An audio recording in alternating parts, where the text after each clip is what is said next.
क्या लगा, रॉकी मर गया? फिल्म केजीएफ चैप्टर 3 2025 में आने वाली है, पर क्या होता अगर ये फिल्म 2023 में आती तो 2023 को भी मॉन्स्टर के दर्शन हो जाते और बाकी फिल्मों को थोड़ा बच के रहना पड़ता, वो अलग।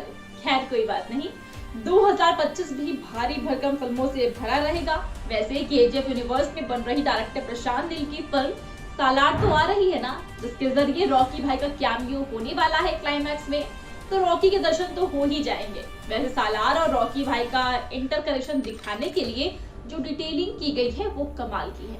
जैसे सालार का ट्रेलर 7:19 पर आने वाला है, तो यही टाइमिंग चैप्टर 2 के एंड में रॉकी जब शिप पर होता है तब भी दिखी थी, जहां पर 3-4 घड़ियां होती है और उसमें अलग अलग टाइमिंग्स दिखाई दे रहे थे। और जिस तरह से सालार में समुद्र में भी एक एक्शन सीक्वेंस किया गया है, तो उसमें और चैप्टर 2 में समंदर एक कॉमन बात है। वैसे रॉकी तो मरा हुआ नहीं है, भले ही वो चैप्टर 2 के एंड में पानी में यानी कि समुद्र में डुबकी क्यों ना लगाए, पर उस सीन से भी पहले चैप्टर 2 में हमने देखा था कि किस तरह से वो राइफल लेकर पार्लियामेंट में घुसता है और उसके साथ कुछ आर्मी के लोग भी होते हैं जो कहां से आए हैं, ये भी बहुत बड़ा सवाल है। तो उसने वहां पर जाकर पार्लियामेंट में गुरु पांड्यान को मार दिया, जबकि हमें लग रहा था कि रंबिका सिंह को मारने के लिए गया है। अब सालार का टीजर हम देखें तो उसमें भी आर्मी ऑफिसर्स थे और उसमें भी एक एक्शन सीक्वेंस हो रहा था, तो ये भी हो सकता है कि सालार चैप्टर 2 के बाद की टाइमलाइन में सेट हो या फिर उसी टाइमलाइन में हो। ऐसा भी तो हो सकता है कि जब अधीरा रॉकी से लड़ने आया था अपनी पूरी फोर्स लेकर, तब उसके आदमियों से सालार एक जगह पर लड़ रहा होगा और दूसरी जगह पर अधीरा और रॉकी एक दूसरे से फाइट कर रहे होंगे, जो कि हमने देखा है।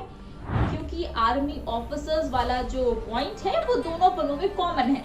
वैसे तो सालार की टाइमलाइन 1980 की बताई जा रही है और केजीएफ चैप्टर 3 में हमें 1978 से 81 तक बताया जाने वाला है। अब ये सालार देखने के बाद ही समझ में आएगा कि वो किस टाइमलाइन में बनी है और उसी से हम अंदाजा लगा सकते हैं कि चैप्टर 2 के कुछ इवेंट्स का सालार से कनेक्शन है या फिर नहीं, और आगे चलकर चैप्टर 3 के लिए कौन कौन से ट्विस्ट या फिर हिंट सालार में दिए जाते हैं, क्योंकि सालार का भी तो चैप्टर 3 में एक कैमियो होने वाला है। तो फिलहाल आप केजीएफ 3 के लिए कितने एक्साइटेड है हमें कमेंट्स में जरूर बताएं। साथ ही वीडियो अच्छी लगी हो तो वीडियो को लाइक और शेयर करें। आज के लिए बस इतना ही। मैं प्रगति मिलूंगी आपसे नेक्स्ट वीडियो में। सेफ रहिए, मुस्कुराते रहिए, बाय बाय।